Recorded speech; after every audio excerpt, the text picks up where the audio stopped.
Cumprimento a todos os meus irmãos com a paz de Jesus. Seja bem-vindo ao estudo da lição da Escola Sabatina número 11. Antes de começar, vamos orar. Pai Santo que estás nos céus, Jesus amado, Santo Espírito, na Tua presença estamos buscando a Tua bênção. Abre a nossa mente para entendermos a Tua palavra. Fala ao nosso coração através do Espírito Santo. Responde às orações dos Teus filhos, Pai. Dá para eles aquilo que eles mais necessitam. Dá-nos, acima de tudo, o batismo do Espírito Santo. Abre a nossa mente para entendermos a Tua vontade. Prepara-nos, Pai, dia a dia, para o grande encontro com Jesus Cristo. Que Jesus venha logo nos buscar. É o nosso desejo maior. É em nome de Jesus que pedimos. Amém. A lição número 11, Deuteronômio em escritos posteriores. E o verso áureo: o Senhor se afeiçoou tão somente aos pais de vocês para os amar, e a vocês, descendentes deles, ele escolheu do meio de todos os povos, como hoje se vê. Deuteronômio 10 e o verso 15. Uma das coisas fascinantes sobre a Bíblia, em especial o Antigo Testamento, é a frequência com que se refere ou fala de si mesma. Isto é, escritores posteriores do Antigo Testamento referem-se aos escritores anteriores. Os que escrevem depois usam os escritos dos que escreveram antes para apresentar o seu ponto de vista. O Salmo 81, por exemplo, ele volta ao livro de Êxodo e quase cita literalmente a introdução aos 10 mandamentos. Eu sou o Senhor, o Deus de vocês, que os tirei da terra do Egito, conforme diz em Salmos 81 e o verso 10. Em todo o Antigo Testamento, Gênesis é mencionado, especialmente o relato da criação. A Bíblia confirma a Bíblia. Um escritor cita o outro escritor. Embora eles tenham vivido em épocas diferentes, eles são guiados pelo Espírito Santo. Eles se complementam, eles se harmonizam. A Bíblia toda, desde o Gênesis até o Apocalipse, foi inspirada pelo Espírito Santo. É a palavra de Deus. É Deus falando com você, revelando a vontade dele, o plano da salvação. Toda a Bíblia gira em torno do plano da salvação. Deus em busca do pecador. Deus buscando o perdido. Você e eu. Bendito seja Deus pela palavra de Deus, pela orientação que Ele nos dá através deste livro sagrado, que é lâmpada para os nossos pés, é luz para o nosso caminho. Aleluia! Na parte de domingo, o livro da lei. Quando a Bíblia fala sobre o livro da lei, se refere especificamente a Deuteronômio. Josias, que tinha 8 anos quando se tornou rei de Judá, e ele reinou por 31 anos, desde o ano 640 a.C. até o ano 609 a.C. Mas no 18º ano do seu reinado, aconteceu algo que pelo menos por um tempo mudou a história do povo de Israel. Abra sua Bíblia agora em 2º livro de Reis, no 2º livro de Reis, e vamos ler então o capítulo 22. 2º livro de Reis, o capítulo 22. Aqui conta a história do rei Josias. Aqui lemos a partir do verso 1. Tinha Josias 8 anos de idade quando começou a reinar e reinou 31 anos em Jerusalém. Queridos, aqui no verso 2 está a frase que nos agrada. Quando fala que o rei era reto, era justo aos olhos de Deus. Verso 2 diz: e fez o que era reto aos olhos do Senhor, e andou em todo o caminho de Davi seu pai, e não se apartou dele, nem para a direita, nem para a esquerda.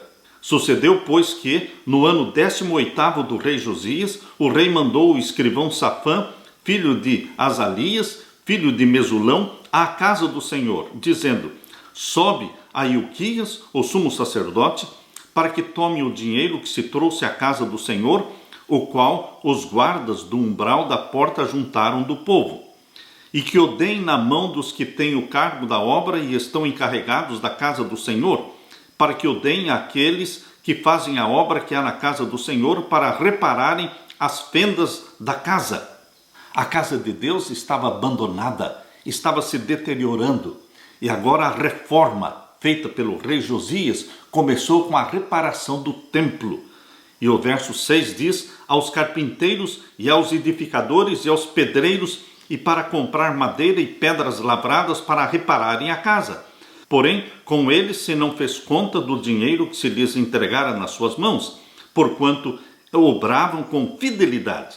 Então disse o sumo sacerdote Ilquias ao escrivão Safã: achei o livro da lei na casa do Senhor. E Ilquias deu o livro a Safã, e ele o leu. Então o escrivão Safã veio ao rei, referiu ao rei a resposta e disse: teus servos ajuntaram o dinheiro que se achou na casa e o entregaram na mão dos que têm o cargo da obra, que estão encarregados da casa do Senhor. Também Safã, o escrivão, fez saber ao rei, dizendo: o sacerdote Ilquias me deu um livro. E Safã o leu diante do rei. Sucedeu, pois, que, ouvindo o rei as palavras do livro da lei, rasgou os seus vestidos. E o rei mandou a Ilquias, o sacerdote, e a Aicão, filho de Safã, e a Aquibor, filho de Micaías, e a Safã, o escrivão, e a Asaías, o servo do rei, dizendo: ide e consultai ao Senhor por mim, e pelo povo, e por todo Judá, acerca das palavras deste livro que se achou, porque grande é o furor do Senhor que se acendeu contra nós, porquanto nossos pais não deram ouvidos às palavras deste livro, para fazerem conforme tudo quanto de nós está escrito. Então foi o sacerdote Ilquias a Aicão, e a Aquibor, e Safã, e Asaías, a profetisa Uda, mulher de Salum, filho de Tiquivá, o filho de Arás, o guarda das vestiduras, e ela habitava em Jerusalém na segunda parte. E lhe falaram, e ela lhes disse: assim diz o Senhor, o Deus de Israel, dizei ao homem que vos enviou a mim: assim diz o Senhor, eis que trarei mal sobre este lugar, e sobre os seus moradores, a saber, todas as palavras do livro que leu o rei de Judá, porquanto me deixaram e queimaram incenso a outros deuses, para me provocarem a ira por todas as obras das suas mãos. O meu furor se acendeu contra este lugar e não se apagará. Porém o rei de Judá, que vos enviou a consultar ao Senhor, assim lhe direis: assim diz o Senhor, o Deus de Israel, acerca das palavras que ouviste. Porquanto o teu coração se enterneceu e te humilhaste perante o Senhor, quando ouviste o que falei contra este lugar e contra os seus moradores, que seriam para assolação e para maldição, e resgate os teus vestidos, e choraste por mim, também eu te ouvi, diz o Senhor, pelo que eis que eu te ajuntarei a teus pais, e tu serás ajuntado em paz à tua sepultura, e os teus olhos não verão todo o mal que hei de trazer sobre este lugar. Então tornaram a trazer ao rei a resposta. Queridos, Josias, ele foi tocado pelo Espírito Santo quando ouviu a leitura do livro de Deuteronômio. E ele tomou a decisão de fazer uma reforma no povo de Deus. A reforma resultou em reavivamento do povo de Deus. Estudiosos concluíram há muito que o livro da lei mencionado aqui era Deuteronômio, que aparentemente esteve perdido por muitos anos. Josias ficou profundamente impressionado ao ouvir pela primeira vez a leitura das exortações e advertências registradas nesse antigo manuscrito. Nunca antes ele compreendera tão profundamente a clareza com que Deus havia posto perante os israelitas a vida e a morte, a bênção e a maldição, como está em Deuteronômio capítulo 30 e o verso 19. Assim como Deus havia atuado para livrá-los do cativeiro egípcio, agiria poderosamente para estabelecê-los na terra da promessa e colocá-los como cabeça das nações da terra. Agora, queridos, aqui no capítulo 23 do segundo livro de Reis, abra sua Bíblia, vamos ler o capítulo 23 de 2 Reis.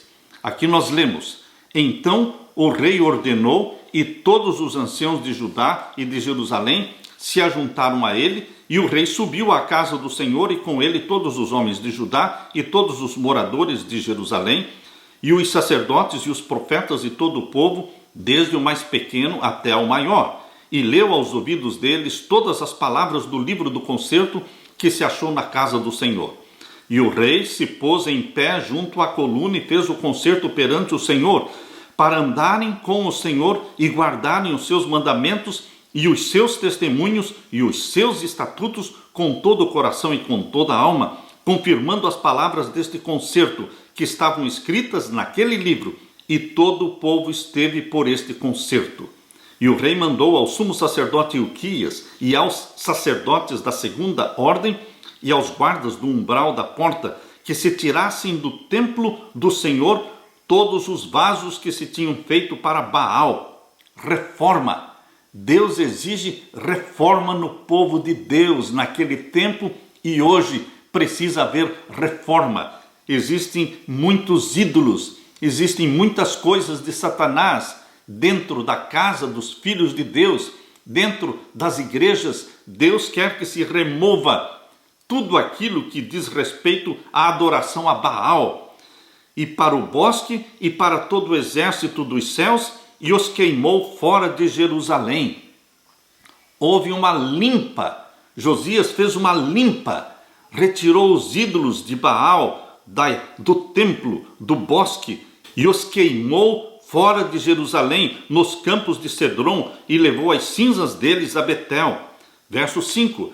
Também destituiu os sacerdotes que os reis de Judá estabeleceram para incensarem sobre os altos nas cidades de Judá e ao redor de Jerusalém, como também os que incensavam a Baal, ao sol, à lua e aos mais planetas e a todo o exército dos céus. Os sacerdotes de Satanás foram destituídos, os apóstatas foram destituídos. Verso 6. Também tirou da casa do Senhor o ídolo do bosque para fora de Jerusalém, até o ribeiro de Cedron, e o queimou junto ao ribeiro de Cedron, e o desfez em pó, e lançou o pó sobre as sepulturas dos filhos do povo. Também derrubou as casas dos rapazes escandalosos. Que rapazes escandalosos eram estes?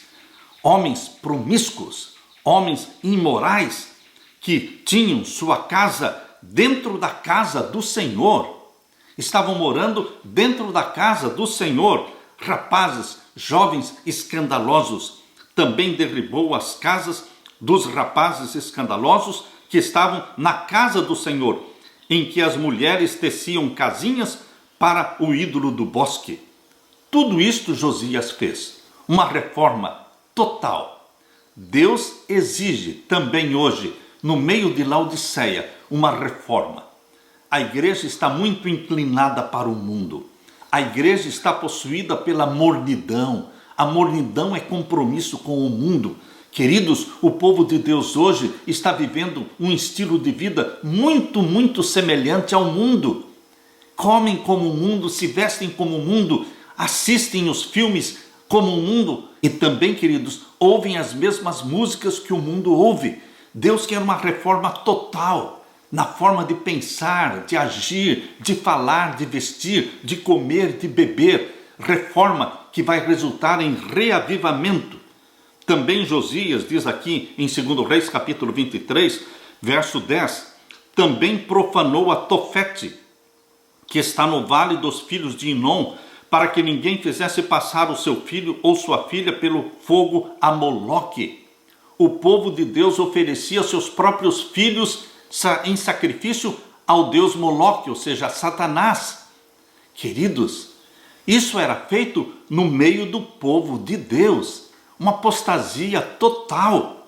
E aqui diz o verso 11, também tirou os cavalos que os reis de Judá tinham destinado ao sol, cavalos destinados ao sol, ao Deus Sol.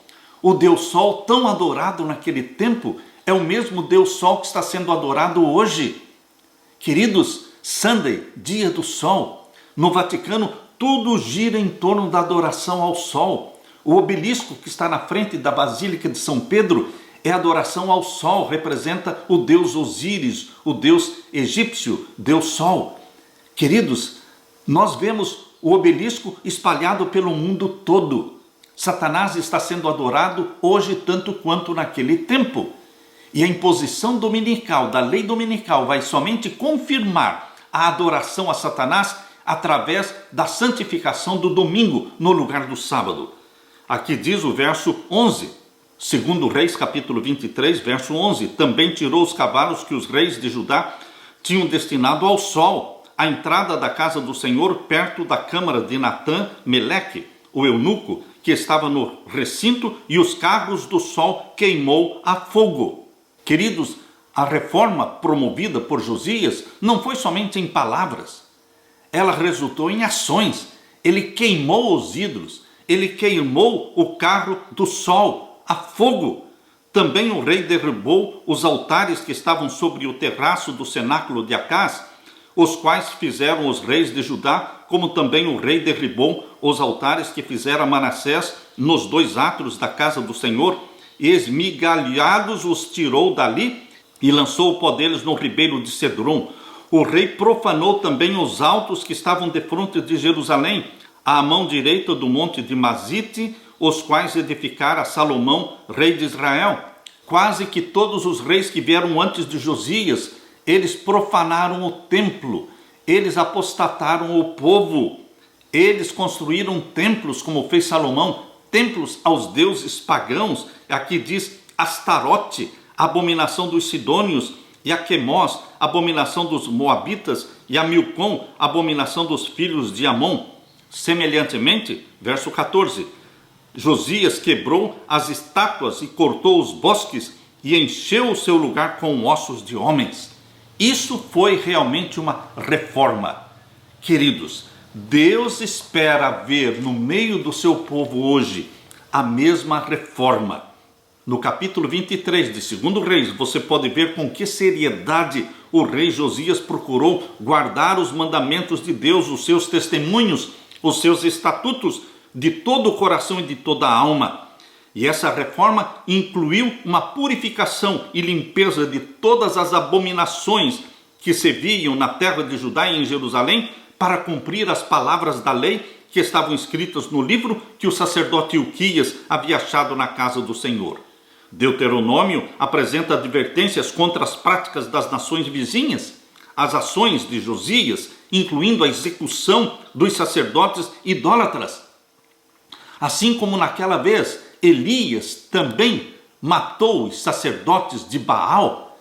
Neste tempo, Josias também sacrificou, matou os sacerdotes idólatras. É isso que nós lemos em 2 Reis, capítulo 23 e o verso 20. Isto revelou o quanto os israelitas tinham se afastado da verdade que lhes tinha sido confiada. Em vez de permanecerem um povo santo, os israelitas condescenderam com o mundo. Deus chamou você, cristão adventista, para ser santo. A santidade de Jesus tem que estar escrita na sua testa. Deus nos chamou para ser povo remanescente. Porém, Laodiceia está enamorada do mundo, comprometida com o mundo. Deus quer ver uma reforma. E a reforma exige que você e eu joguemos fora de dentro da nossa casa tudo que é de Satanás. Filmes, músicas, desenhos, queridos, videogames, jogos, tudo que é de Satanás que esteja dentro do seu lar, seja brinquedos, sejam roupas, tem que ser jogado fora, tem que ser queimado. Jogar e queimar, fazer uma limpa. Deus quer reforma no meio do seu povo hoje, uma reforma que resulte no reavivamento do Espírito Santo. Aleluia! Na parte de segunda-feira, o céu dos céus. Em Deuteronômio capítulo 10, abra sua Bíblia, em Deuteronômio capítulo 10. Em Deuteronômio capítulo 10, vamos ler então os versos 12 a 15. Agora, pois, ó Israel, que é o que o Senhor teu Deus pede de ti, senão que temas o Senhor teu Deus, que andes em todos os seus caminhos, e o ames e sirvas ao Senhor teu Deus com todo o teu coração e com toda a tua alma, para guardares os mandamentos do Senhor e os seus estatutos que hoje te ordeno para o teu bem? O que é que Deus pedia naquele tempo para o seu povo? E o que é que Deus pede hoje para o seu povo? O povo de Deus hoje, Deus está pedindo a mesma coisa. O que é que Deus está pedindo para você e para mim, meu querido irmão? para guardarmos os mandamentos dele, os seus estatutos, que andemos nos seus caminhos e o amemos e sirvamos ao Senhor nosso Deus com todo o coração, com toda a nossa alma. E o verso 14: eis que os céus e os céus dos céus são do Senhor teu Deus, a terra e tudo que nela há. Tão somente o Senhor tomou prazer em teus pais para os amar, e a vós, semente deles, escolheu depois deles, de todos os povos, como neste dia se vê. Queridos, tudo o que antes foi escrito para o nosso ensino foi escrito. Moisés aponta para a majestade, poder e grandeza de Deus, quando fala do céu dos céus. Não apenas o próprio céu, mas o céu dos céus pertence a Deus, muito provavelmente uma expressão idiomática que aponta para a soberania de Deus sobre toda a criação. O Deus grandioso que governa o céu dos céus olhou com amor para o seu povo Israel e o chamou para uma aliança. Isso mostra o valor do povo de Deus.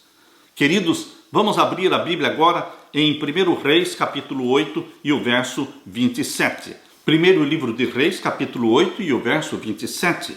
Mas, na verdade, habitaria Deus na terra? Eis que os céus e até o céu dos céus te não poderiam conter, quanto menos esta casa que eu tenho edificado.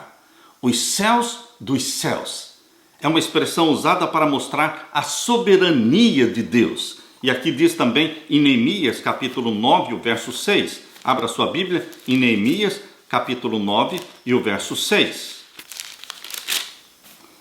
Aqui nós lemos: tu só és Senhor, tu fizeste o céu, e o céu dos céus, e todo o seu exército, a terra e tudo quanto nela há, os mares e tudo quanto neles há, e tu os guardas em vida a todos, e o exército dos céus te adora. Tudo pertence a Deus. A terra, todos os sistemas solares, todas as galáxias e o céu dos céus, tudo pertence ao Senhor Deus. Ele é o Criador, Ele é o soberano. Também lemos em Salmos 148, verso 4. Salmos 148 e o verso 4. Aqui nós lemos: louvai-o, céus dos céus, e as águas que estão sobre os céus. Queridos, Deus é o Criador não só da terra, mas dos céus dos céus. E pensar que esse soberano que criou todas as coisas foi crucificado na cruz do Calvário, por amor a você. O Criador dos céus e da terra se tornou um de nós, se tornou um membro da família humana, assumindo a forma humana para todo sempre. Foi uma dádiva do céu para salvar a família humana pecadora. Este soberano Criador dos céus e da terra, ele, ao ser gerado pelo Espírito Santo como um homem no ventre da Virgem Maria, recebeu o nome de Jesus, nasceu santo, viveu uma vida santa. Ele é o nosso Salvador. Queridos, a encarnação de Jesus Cristo, ao nascer na terra, ele dignificou a família humana. Ele tornou a família humana carne da sua carne, osso dos seus ossos. Nós somos um com Jesus Cristo. O nosso amor por Jesus Cristo deve ser tão grande, porque tão grande foi o sacrifício feito pelo céu. Jesus Cristo nos ama, ele é a expressão do amor do Pai. O Pai nos amou de tal forma que deu seu Filho para todo sempre, para ser o nosso Salvador. A nossa resposta a este tão grande sacrifício, a nossa resposta é a aceitação de Jesus como nosso Salvador. É a nossa submissão a Ele. É a nossa obediência aos seus mandamentos. A vontade de Deus precisa ser feita na nossa vida. Na nossa testa tem que ser escrito o quê? Santidade ao Senhor. O Espírito Santo deve possuir a nossa mente. O Espírito Santo deve implantar em você e em mim a mente de Jesus Cristo. Nossa resposta ao grande amor de Deus é nossa submissão a Ele para todo sempre. Aleluia! Na parte de terça-feira, Deuteronômio em Jeremias, o profeta Jeremias cita muitas vezes Deuteronômio. Tempos atrás, um jovem agnóstico, incrédulo, buscava de modo apaixonado a verdade, qualquer que fosse essa verdade e aonde quer que ela o levasse. Por fim, ele creu no Deus Pai, em Jesus Cristo, e aceitou a mensagem adventista do sétimo dia. Seu verso favorito da Bíblia era Jeremias capítulo 29 e o verso 13, que diz: vocês me buscarão e me acharão quando me buscarem de todo o coração. Anos mais tarde, este mesmo jovem, que se tornou um líder na Igreja de Deus, encontrou aquele verso novamente em Deuteronômio. Ou seja, Jeremias 29, verso 13, é uma repetição do que nós vamos encontrar lá em Deuteronômio capítulo 4. Abra sua Bíblia agora em Deuteronômio capítulo 4 e vamos ler o verso 29. Deuteronômio capítulo 4 e o verso 29. Aqui nós lemos: então dali buscarás ao Senhor teu Deus e o acharás quando o buscares de todo o teu coração e de toda a tua alma. Vocês estão percebendo que Jeremias, capítulo 29, 13, é realmente uma repetição de Deuteronômio, capítulo 4, verso 29? Como vimos, o livro de Deuteronômio foi redescoberto durante o reinado do rei Josias, e foi sob o seu governo que Jeremias começou o seu ministério. Jeremias começou seu ministério no tempo do rei Josias. Não é de admirar então que a influência do livro de Deuteronômio seja vista nos escritos do profeta Jeremias. Abra sua Bíblia agora em Jeremias capítulo 7. Jeremias capítulo 7 e vamos ler a partir do verso 1. Aqui nós lemos: a palavra que foi dita a Jeremias pelo Senhor dizendo: põe-te à porta da casa do Senhor e proclama ali esta palavra e dize: ouvi a palavra do Senhor todos de Judá, os que entrais por estas portas para adorardes ao Senhor. Assim diz o Senhor dos exércitos, o Deus de Israel: melhorai os vossos caminhos e as vossas obras, e vos farei habitar neste lugar. Não vos fieis em palavras falsas, dizendo: templo do Senhor, templo do Senhor, templo do Senhor é este. Queridos, o que Deus está dizendo era que eles deveriam converter o coração e não deveriam ficar pensando somente porque era um povo escolhido, porque tinham o templo, que Deus estaria com eles. Não, queridos, não era pelo fato de terem sido chamados como povo escolhido, não era o fato de terem o templo do Senhor, mas o que Deus valoriza é a conversão do coração, é o arrependimento, é também a confissão dos nossos pecados. Da mesma forma, meu querido irmão, não é o fato de a Igreja Adventista do Sétimo Dia ser a sétima igreja do Apocalipse, sermos a igreja remanescente e termos tido uma luz abundante através da Bíblia, através do espírito de profecia. Não é isto que vai agradar a Deus. O que agrada a Deus é quando nós nos humilhamos diante dele, confessamos os nossos pecados, nos arrependemos dos nossos pecados. Deus quer ver uma reforma no meio do seu povo. Reforma e reavivamento é o que Deus sempre desejou para o seu povo. E aqui diz: não vos fieis em palavras, não confiem em palavras falsas, dizendo templo do Senhor, templo do Senhor. Não confiem nas palavras falsas, dizendo esta é a igreja remanescente, esta é a igreja remanescente. Queridos, você não vai ser salvo porque esta é a igreja remanescente. Você vai ser salvo se você for um fiel remanescente. Você e eu temos que ser um fiel remanescente. Por quê? Nós temos que humilhar o nosso coração.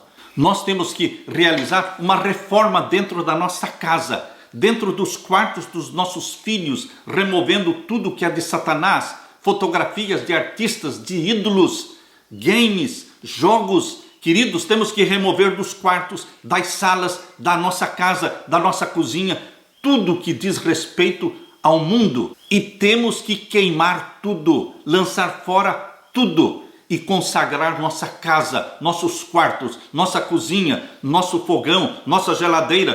Tudo precisa ser consagrado a Jesus Cristo. Reforma, e então haverá um reavivamento, o derramamento do Espírito Santo. Repetidamente em Deuteronômio, Moisés enfatizou como a existência na terra de Canaã era condicional. A bênção de Deus é condicional e que se eles desobedecessem, não permaneceriam naquele lugar.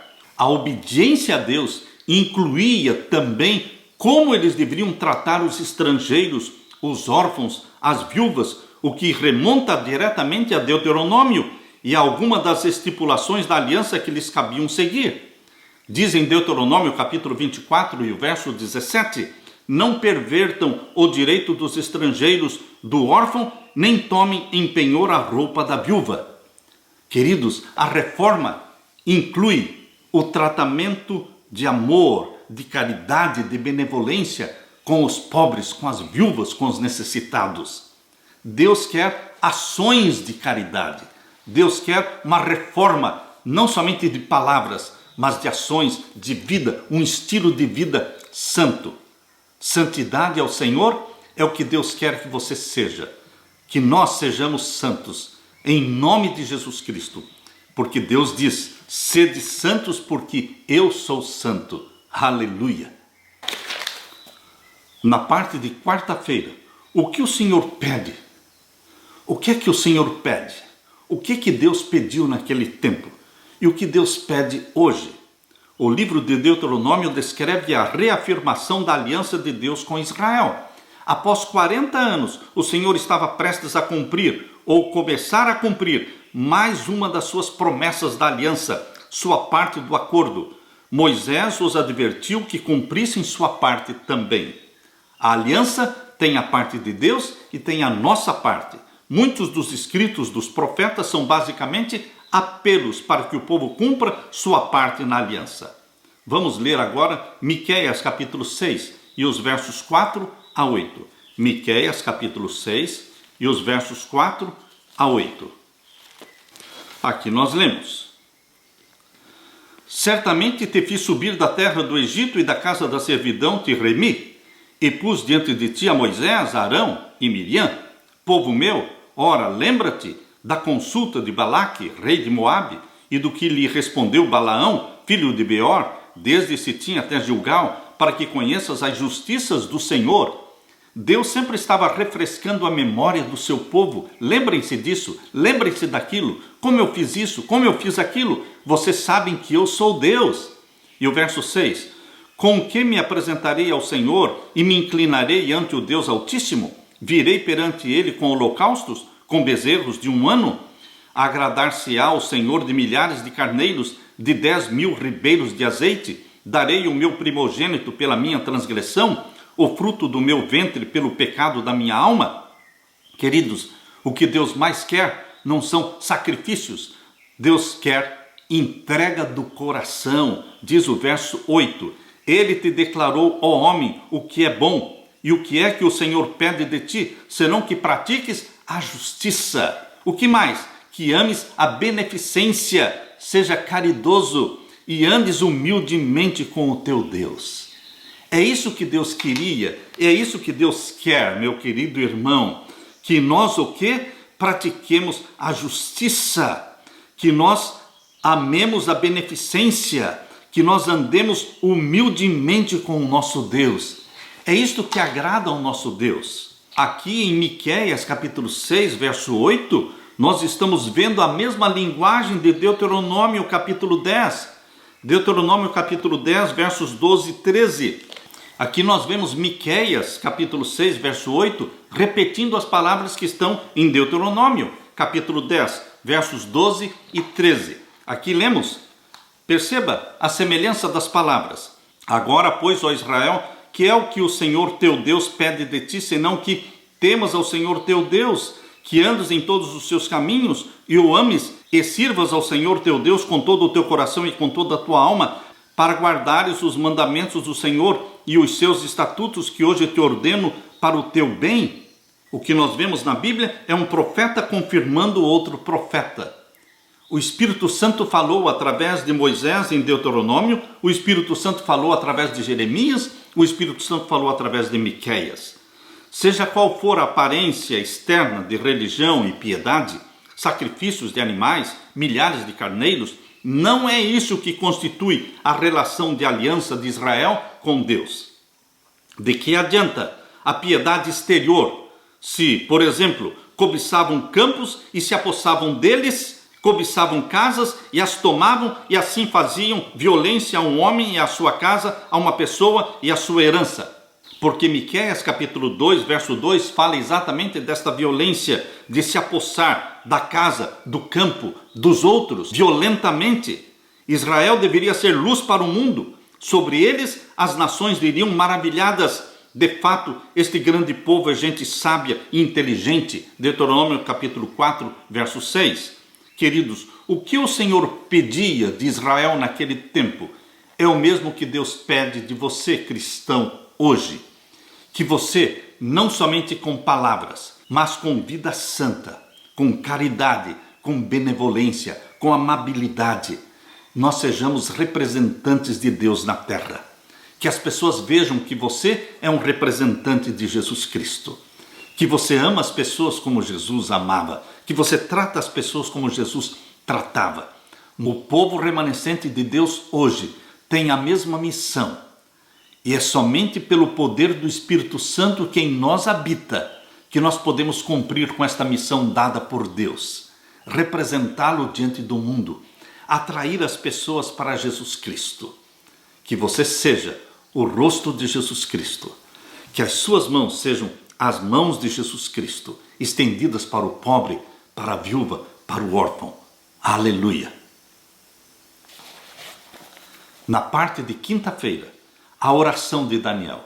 Você vai encontrar no livro de Daniel, capítulo 9, aquela longa oração que Daniel fez. Uma das mais famosas orações do Antigo Testamento. Ao observar pela leitura dos escritos do profeta Jeremias que o tempo da desolação de Israel de 70 anos estava acabando, aquele período de 70 anos, em Daniel capítulo 9, verso 2, quando Daniel percebeu que aquele exílio de 70 anos estava no final dele, ele começou a clamar, ele começou a pedir. Que oração, que súplica comovente, na qual ele confessa os seus pecados e os pecados do seu povo, enquanto ao mesmo tempo reconhece a justiça divina em meio à calamidade que se abateu sobre eles. Abra sua Bíblia agora em Daniel capítulo 9. Daniel capítulo 9. Vamos ler a partir do verso 1. No ano primeiro de Dario, filho de Assuero, da nação dos Medos, o qual foi constituído rei sobre o reino dos caldeus, no ano primeiro do seu reinado, eu, Daniel, entendi pelos livros que o número de anos de que falou o Senhor ao profeta Jeremias, em que haviam de acabar as assolações de Jerusalém, era de 70 anos. Este cativeiro de 70 anos, mencionado aqui por Jeremias, e mencionado também pelo profeta Daniel na sua oração, em Daniel capítulo 9, verso 2, começou lá no ano de 605 a.C., quando foi levada a primeira leva de cativos para a Babilônia. 3.023 cativos foram levados para a Babilônia, incluindo ali então Daniel e os seus 3 companheiros. Depois a segunda leva de cativos foi no ano de 597, quando levaram 830 cativos para a Babilônia. E a terceira leva foi então em 586, quando levaram 745 cativos para a Babilônia. Queridos, este cativeiro de 70 anos estava se acabando e Daniel entendeu esta profecia. Por isso lemos aqui a oração que ele fez em Daniel capítulo 9, verso 3 em diante. E eu dirigi o meu rosto ao Senhor Deus para o buscar com oração e rogos, com jejum e saco de cinza. E orei ao Senhor meu Deus e confessei e disse: Ah, Senhor, Deus grande e tremendo, que guardas o conserto e a misericórdia para com os que te amam e guardam os teus mandamentos. Pecamos e cometemos iniquidade. Vocês percebem que na oração, Daniel se une ao povo como se ele estivesse participando dos pecados do povo.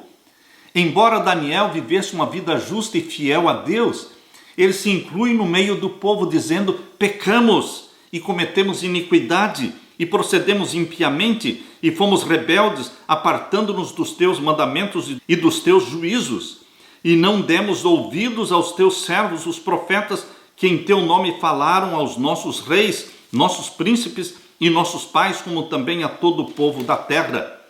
A ti, ó Senhor, pertence a justiça, mas a nós a confusão de rosto, como se vê neste dia. Verso 8. Ó Senhor, a nós pertence a confusão de rosto, aos nossos reis e aos nossos príncipes e a nossos pais, porque pecamos contra ti.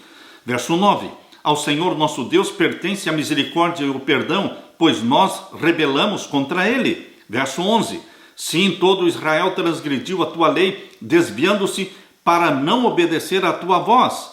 E agora o verso 17, agora pois, ó Deus nosso, ouve a oração do teu servo e as suas súplicas, e sobre o teu santuário assolado faz resplandecer o teu rosto por amor do Senhor. Inclina, ó Deus meu, os teus ouvidos e ouve. Abre os teus olhos e olha para a nossa desolação e para a cidade que é chamada pelo teu nome, porque não lançamos as nossas súplicas perante a tua face, confiados ou fiados em nossa justiça, mas em tuas muitas misericórdias.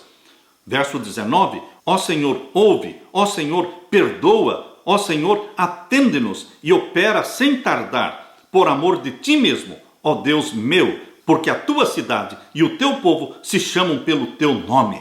Queridos, nesta oração nós vemos a humildade de Daniel, que se inclui no meio do povo desviado do Senhor. Esta oração foi ouvida por Deus. Aqui no verso 20 diz assim, estando eu ainda falando e orando e confessando o meu pecado e o pecado do meu povo Israel e lançando a minha súplica perante a face do Senhor meu Deus, pelo monte santo do meu Deus, estando eu, ainda falando na oração, o varão Gabriel, que eu tinha visto na minha visão no princípio, veio voando rapidamente e tocou-me à hora do sacrifício da tarde e me instruiu e falou comigo e disse, Daniel, agora saí para fazer-te entender o sentido. No princípio das tuas súplicas saiu a ordem, e eu vim para te declarar, porque és muito amado. Toma, pois, bem sentido na palavra e entende a visão. Queridos, Deus ouviu a oração de Daniel. Deus ouve a oração do seu povo hoje. A oração de Daniel é um resumo sobre o que a nação havia sido advertida em Deuteronômio, a respeito das consequências de não cumprir com a sua parte na aliança. Daniel se referiu 2 vezes à lei de Moisés, em Daniel capítulo 9, verso 11 e no capítulo 9, verso 13. Ele falou sobre a lei de Moisés, que certamente incluía Deuteronômio e nesse caso poderia estar se referindo especificamente ao livro de Deuteronômio. Conforme Deuteronômio, eles foram expulsos da terra, porque não obedeceram exatamente o que Moisés havia dito que aconteceria. É muito trágico que, em vez das nações ao redor em dizerem, certamente esta grande nação é um povo sábio e compreensivo, Deuteronômio 4, verso 6, Israel se tornou um opróbrio, uma vergonha, como diz em Daniel capítulo 9, verso 16, um opróbrio para as nações vizinhas. Nas lágrimas e nas súplicas de Daniel, ele jamais fez o que tantos fazem quando ocorre uma tragédia. Muitos, quando ocorre uma tragédia, eles perguntam, por que, Senhor? Por quê? Daniel não perguntou por quê. Ele sabia o porquê. Ele leu a profecia. Ele conhecia as razões que levaram ao cativeiro. Ele nunca questionou o motivo. Graças ao livro de Deuteronômio, Daniel sabia a razão de tudo. O livro de Deuteronômio deu a Daniel e aos outros exilados a compreensão de que o mal que veio sobre eles não era apenas o destino cego, o acaso, mas os frutos da desobediência sobre os quais haviam sido avisados. Contudo, a oração de Daniel indicava que, apesar desses eventos, havia esperança. Embora cativos, existia esperança. Deus não os abandonara, por mais que parecesse que estavam abandonados. O livro de Deuteronômio ofereceu não apenas o contexto para se compreender a situação, mas também apontou para a promessa da restauração. Queridos, nós deveremos ler a profecia de Daniel capítulo 9, versos 24 a 27, que fala sobre a morte do Messias. E nós vamos ver que a profecia da morte do Messias não termina na morte do Messias. Termina, sim, na sua ressurreição, na sua ascensão ao céu, para ungir o santo dos santos. Quando nós lemos Daniel capítulo 9, verso 24 em diante, nós entendemos que o plano de Deus é de restauração. Ele permite o cativeiro, ele permite o sofrimento, mas o fim é a glória do nome de Deus. Ele restaura o seu povo. Abra sua Bíblia e vamos ler Daniel capítulo 9, verso 24 em diante. 70 semanas estão determinadas sobre o teu povo. Queridos, estas 70 semanas são 70 semanas de anos, 490 anos, determinados sobre o povo de Israel, o povo de Daniel, e sobre a tua santa cidade, para extinguir a transgressão e dar fim aos pecados, e para expiar a iniquidade e trazer a justiça eterna. Todas estas expressões aqui do verso 24, estas expressões estão falando de Jesus Cristo, porque foi Jesus Cristo que extinguiu a transgressão, que deu fim aos pecados e expiou a iniquidade e trouxe a justiça eterna. Está apontando para a vinda do Messias, e diz aqui, para selar a visão e a profecia, e para ungir o santo dos santos. Esta última expressão do verso 24, e para ungir o santo dos santos, está falando que Jesus Cristo que morreria, ele ressuscitaria, ele subiria ao céu, e ele ungiria o santo dos santos, ou seja, ungiria o santuário celestial.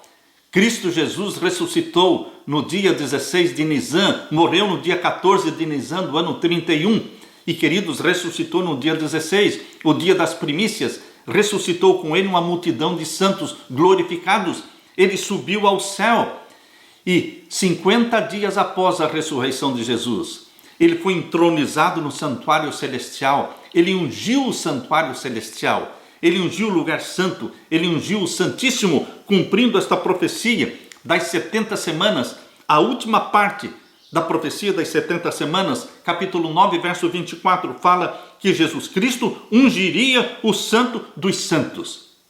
Está falando do santuário celestial. Ele seria entronizado no santuário celestial.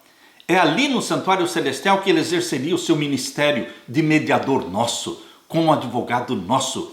É ali no santuário celestial, no Santíssimo do santuário celestial, que ele, em 1844, exatamente no final dos 2.300 anos, no final desta profecia de Daniel 8,14, Daniel 8,14 tem a profecia dos 2.300 anos, 2.300 tardes e manhãs.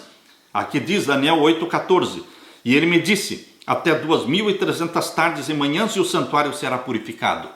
Queridos, esta profecia das 70 semanas, dada para Daniel, queridos, esta profecia não fala somente da morte do Messias para expiar a nossa iniquidade, o nosso pecado.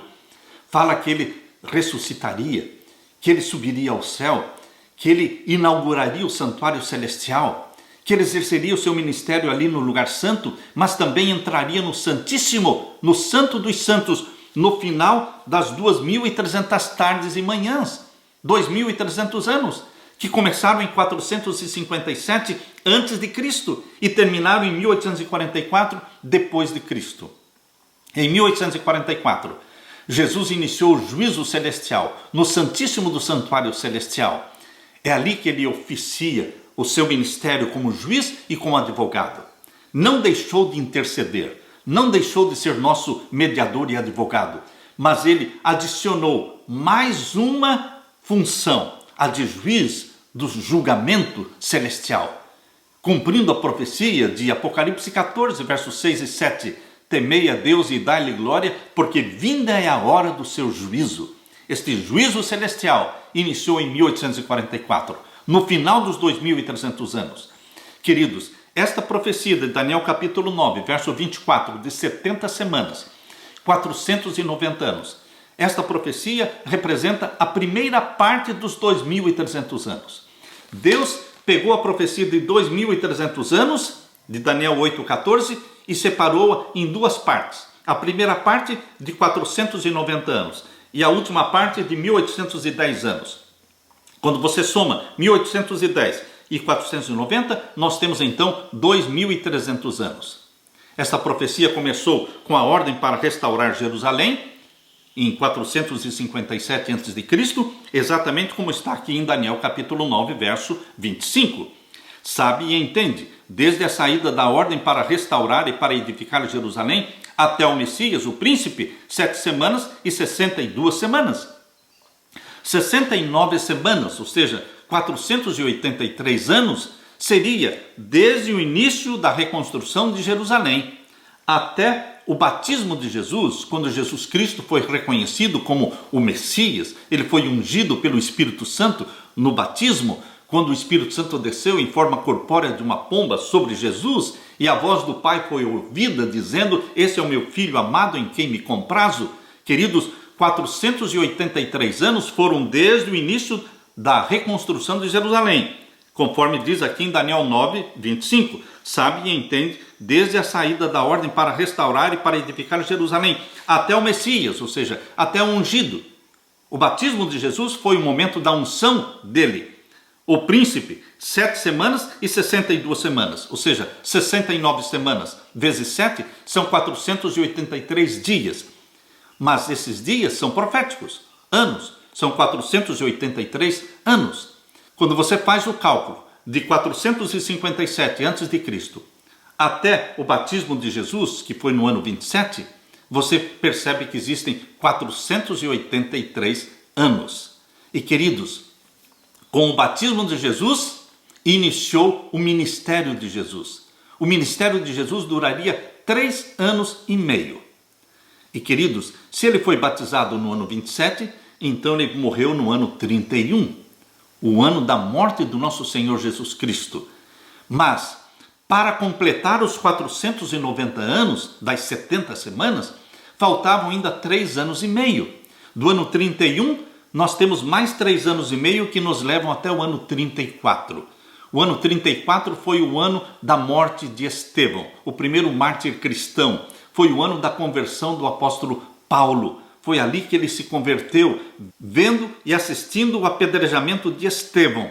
A oração de Estevão calou fundo na mente de Saulo, o perseguidor da igreja de Deus, e ele foi convertido em Paulo, o apóstolo dos gentios. Queridos, no ano 34 acabaram as 70 semanas, terminaram os 490 anos. Por isso, queridos, esta profecia é tão importante, que mostra não somente a morte do Messias, mas mostra que ele reviveria, porque ele subiria ao céu para ungir o Santo dos Santos, o santuário celestial. E queridos, aqui diz o verso 26, e depois das 62 semanas será tirado o Messias, e não será mais, e o povo do príncipe que há de vir destruirá a cidade e o santuário, e o seu fim será como uma inundação. Até ao fim haverá guerra, estão determinadas assolações. Verso 27. E ele, o Messias, Jesus, firmará um concerto com muitos por uma semana. A última semana das 70. A última semana das 70 começou exatamente no ano 27 com o batismo de Jesus e durou até o ano 34, quando Estevão foi apedrejado. Na metade desta última semana, ou seja, no ano 31, seria tirado o Messias. Verso 27. E ele firmará um concerto com muitos por uma semana. Os últimos 7 anos. Dos 490 anos, os últimos 7 anos. Firmará um concerto por uma semana. E na metade da semana, ou seja, no ano 31, para cessar o sacrifício e a oferta de manjares, ele morreria. Mas, queridos, diz aqui, e sobre a asa das abominações virá o assolador. O assolador foi Roma. Roma imperial foi o assolador. Mas fala ainda aqui no verso 27, e isso até a consumação. A consumação ainda não aconteceu. A consumação dos séculos, o fim do mundo, está diante de nós. Estamos próximos da consumação dos séculos. Estamos próximos do fim do mundo. Queridos, esta profecia diz respeito aos nossos dias, porque Roma imperial foi o assolador no tempo em que Jesus Cristo morreu na cruz. Mas o assolador, hoje, em nossos dias, na consumação dos séculos, no fim do mundo, ainda é Roma.